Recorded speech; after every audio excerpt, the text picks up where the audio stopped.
Hello everybody, so today I just wanted to show my my main setup that I use. That's not like the Atari stuff, more like modern and retro consoles of like where I actually would play games normally.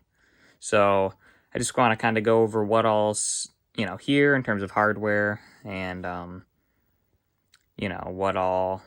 it's all hooked up and, all that kind of stuff. So if you didn't see my Atari video and you might be more interested in that, I go check that out. If you want to see all my pre-NES consoles and where all those are at. But anyway, so this is my main setup. And yeah, so last year I purchased these white shelves that everything are on. They're called 13-inch cube shelves, I think is what they're called. They were like, I'm trying to remember where I got them. I don't know. They were like $80 a piece. So I put two of those next to each other, and they made perfect entertainment centers to hold all the systems. And I thought they looked kind of nice because I used to have two, like an older style like entertainment center, and then more like a newer one with the flat screen on it with the newer systems. But I felt like this just looked a little nicer with everything in one spot. So the only thing I don't like about these is that there's no backing. So the cables can be annoying. Now, the massive cables that you see in front of a lot of systems, it's basically just the controllers, which I don't wrap up. I want to just be able to quickly grab them and play or test things or whatever. I don't want to have to unravel cords all day. But back there, it is all somewhat routed. It was a lot better when I first did it, but now I keep changing stuff, and, I get other things that I want to put in. So let's see if we can get some better footage of the cabling. That's the hardest part with this, is actually hooking it all up. So I have all of this stuff, I don't know how safe it is, but on two outlets with power strips, So let's see if we can get a view of that.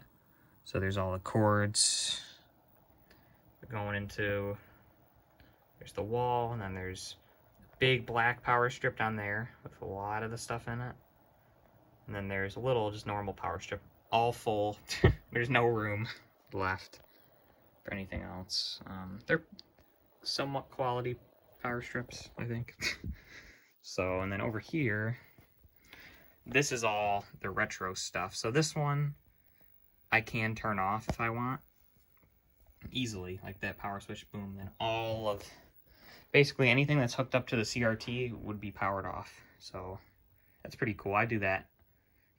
I obviously do that sometimes, but not always. So I forget sometimes. So, but anyway, one strategy with these shelves is to make little groups of cables like this. Like there's a big bulk of cables, but from the front, they're actually hidden by all the switch boxes and the game holder. Over here, same thing. They're all blocked by the subwoofer. All the bulk of cables.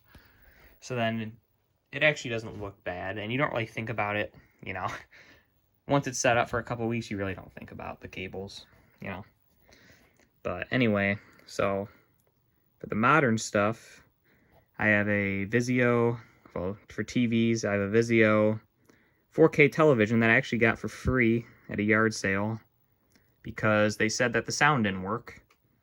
And I didn't care because I have external speakers, and I just got the PS5 and the Series X, so I was looking for 4K television to actually take advantage of these systems. And I was about to buy one, but I got so lucky, and thankfully I got home and the sound was fine. It was an older person, so I just think they didn't really know what they were doing, but anyway, it works perfect. I've had it for about a year, maybe even a year and a half, and there's no issues. So, and I use it every day, so amazing. Wish I would have got that on video, but anyway, I'm not saying it's anything insane, but hey, it's perfect for a basement TV. And then this Trinitron, I have a whole video about that. It was actually the last video I made was about this TV, so if you want to see more about that TV, definitely watch that video. So the main TV, PlayStation 5 with the VR. I am planning on buying the VR too when it does release. This is probably a little controversial one, but the Atari VCS, which is the new Atari, and I do like it for the paddle functionality on the joystick. That's the main reason I bought it. So the recharge games, like Breakout Recharge, just feels better. So, and I had to have it. I'm a big Atari fan, so I wanted to get it. And then we got the VR, as I said, and then Xbox 360, and this is the Halo 4 edition. I almost said Halo 3. Halo 4. And it's a slim, and it has the 320 gig hard drive. I forgot to mention with the PS5, I just added a external mechanical drive, which that will not work with PS5 games. It only works for PS4, but I don't have many PS5 games, so those all fit in the system, and then my PS4 games are mainly on this drive. And then I already ran out of ports on the PS5, so I have to use this little splitter on the back, because they won't let you put a hard drive on this front USB port, which is annoying. But anyway, right here we have a backwards compatible PS3. It's the CECH A01 model, so it's the one that actually has the PS2 hardware inside.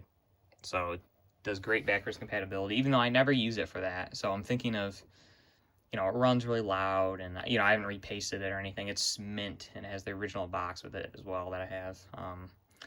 I just didn't want to open the seal, I guess. I don't know. I really need to switch it out with a Slim, because I do have a Slim that I have put new thermal paste in. So, yeah, I need to just probably switch that out soon. And then, TurboGrafx. I also have the CD attached, which does not work. The only reason I have it attached is because I want the AV out, and I don't want to use RF. And as I stated in the other video, the RF in this TV does not work. Oh yeah, this is on the old TV, which I was supposed to do all the new ones, but whatever. So this is the CRT. Obviously, these are on the new TV. You could play the PS3 and 360 on the CRT. It's kind of like, you know, people will go back and forth on that. But I don't know. I just put them on the big TV, and I already have so much hooked up to that one. It's just kind of easier, frankly, to have them on the big TV. So we got the Switch OLED. We got the little Smash Bros adapter, I call it, for the GameCube controllers. It's a third-party one, but it works fine. And I got the Wavebird receiver there and there. And then I have one Wavebird that I actually use. So I can basically just turn it on, and if I'm playing the Switch, it'll automatically connect to that. If I'm playing the GameCube, it'll automatically connect to that. So it's really convenient. And here we got the Sega Saturn with the multi-tap, which the only reason I use that is basically just as an extension cable. And same with the TurboGrafx, also extension cable there, because the controller cord is horribly short. So Sega Saturn. And then we got the Wii U and the Wii, both next to each other, side by side. The Wii U, obviously, is on the flat screen, and the Wii is on the CRT, so if I want to play a Wii game on the big TV, super easy. If I want to play a Wii game on the CRT, easy there, too.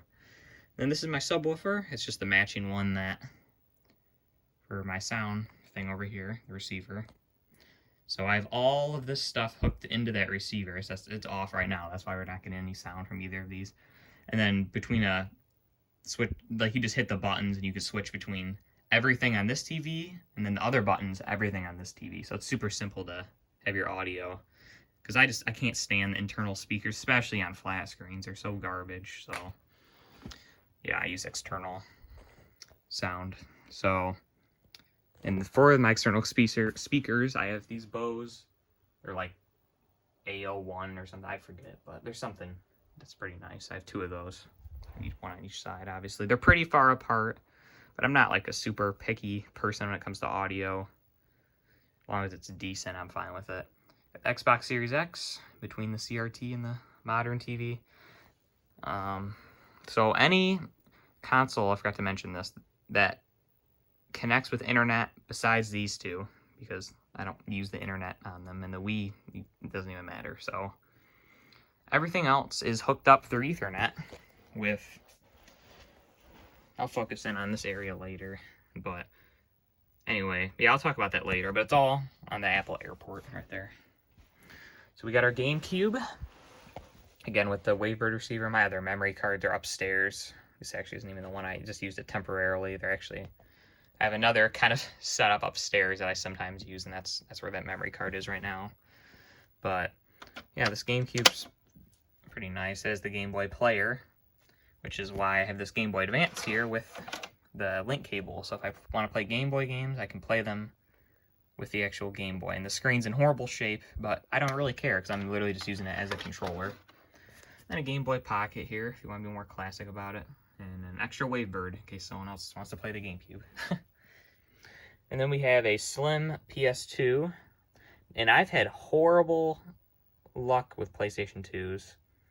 I've literally gone through, and I just started collecting PlayStation maybe 2 years ago. I don't know. It was probably at least 2 years ago now, but I've gone through at least, I would say, 3 to 4 PS2s. Like, this is like my 5th one, like not counting this one, because this one's still working. And I had 2 Fats, they both died really quick. And then I had a Slim, that one lasted a little longer, and the laser died. And I can replace them, I just like it being all official. And this one's a 9,000 something PS2 Slim. So the difference is it has the shiny top, and it uses just a normal power cord. You don't need the weird power brick. This has been super reliable for me. I absolutely love it. I play all my PS1 games on it, and all of my PS2 games, obviously. And it reads all the discs perfect.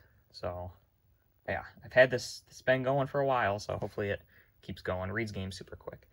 And that has official component cables, as well as the Wii has official component cables. I forgot to mention that in my other video that I did. And then for N64, we got the Jungle Green. And a few of these systems, I just kind of have like some of my favorite games that I go back to often, or that I should have. Yeah, Kirby's Avalanche is there, which I like that game a lot, but it's mainly to test controllers. That's the main reason it's there. So these are just kind of like some of the better games that I go back to often. But anyway, so there's that great shape there with expansion. So I could play any game on the N64. Then we got the original Xbox, which I honestly, this is definitely the least played out of any of these systems for me. Not that I dislike it, it's just there's so many games on these other systems. I don't know, I just haven't played much of the original Xbox. I have a lot of good games for it. You know, they're worth nothing, most of the games, so it's easy to collect for. I definitely need to play this one more, for sure, is basically all I'm saying. And I have it hooked up with like some third-party component cables. I don't think there's ever official ones, but let me know in the comments. Then we got a Super Nintendo, and this is a one-chip Super Nintendo, so it's the latest version they ever made, and it just has one either CPU or GPU. I think it's actually the CPU, which gives you far better image quality, and it is a big difference. You know, like when I plugged it in, I knew immediately, like, oh my god, that looks so much better than normal. There's got to be something going on here. But S-Video on all of these third-party S-Video cables. None of them are modded or anything. And we got the Dreamcast. Again, one I don't play that often, but when I do, it's pretty enjoyable. You know, you don't find too many games for it, so that's also part of the issue. And then the original Nintendo with some games that I really like. So they're just sitting on top, ready to be popped in. And this guy, he's kind of... NESs suck. Like, most of the time when you're playing it, you'll play like 30 minutes and then it'll all of a sudden the light will start blinking, you know, and you'll have to restart your entire game, so... A lot of frustration. I like the top loader far better, but it only uses RF, so that's why I still use this one. I know you can mod them, but I don't know. And then here's the switch boxes. I don't even have anything in here right now. It's basically just to elevate these enough to where you can't see the big mound of cables behind them. Try to move all these cords. So these are my switch boxes, and these obviously are used to switch between what systems you're using. So it's kind of set up a little weirdly just because I have the surround thing. So this bottom one is component input, as I labeled there. I have all of them labeled, so I used to not have them labeled, and then I would like kind of memorize where they were at, and then I don't know, it was just nicer to have them labeled, just so you wouldn't have to memorize it. So there's a component, and then so you're probably like, well, what's this component button up here? So that, if you're playing any of these consoles, you have to have this button pushed in, the component button, so you have audio for these. I know it's weird, that's just how I have it hooked up. I don't know why I have it that way. I can't, I set this up a long time ago. I can't remember. There is a reason though, for sure. And then S-Video is the same thing. So the S-Video button, it's the audio for all these. So this is the S-Video systems up here. Those actually printed little logos out for those.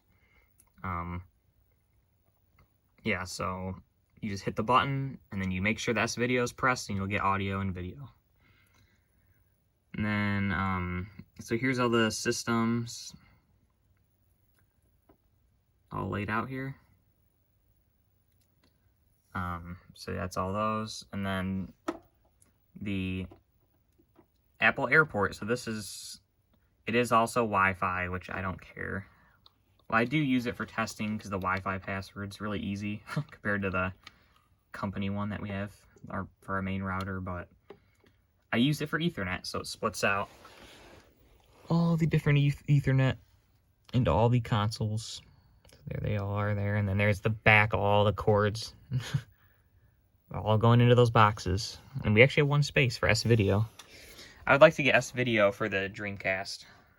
So actually, I do have the VGA box, actually the official US version in the box, but none of these support VGA. So if you guys have any ideas of what I could do with that to get it to work in this setup, let me know. Then here's my receiver that I use. I like it. I need to open it up and clean the volume knob. It's kind of sketchy, but I have the remote, so I don't really use the knob too often. And then I always forget about the Genesis. It's up here, but so there that is. We got the Sega CD, which we're actually running the Genesis right now, but yeah, I really like this system. I feel like it's, obviously it's not underrated, but I feel like it doesn't get as much appreciation as the Super Nintendo, which I feel like it should. But yeah, so that's pretty much the setup in terms of, the systems and all this stuff. I'm trying to think if there's anything else I wanted to say. Oh, the sensor bar, it's right here for the Wii U, and then the Wii one's actually up here, obviously because it's on this TV and this one's on this TV. And then the PS4 camera is mounted up top for the VR, which I really do enjoy the PSVR. And as I said, I am definitely going to be buying the new one when it comes out. Unless it's $500, then I won't, but we'll see what the price ends up being. So yeah, next video, maybe I'll show all this stuff. But for now, this is my systems. So yeah, that's how I have it all cooked up. And if you learned anything, like the video, and yeah, thank you so much for watching.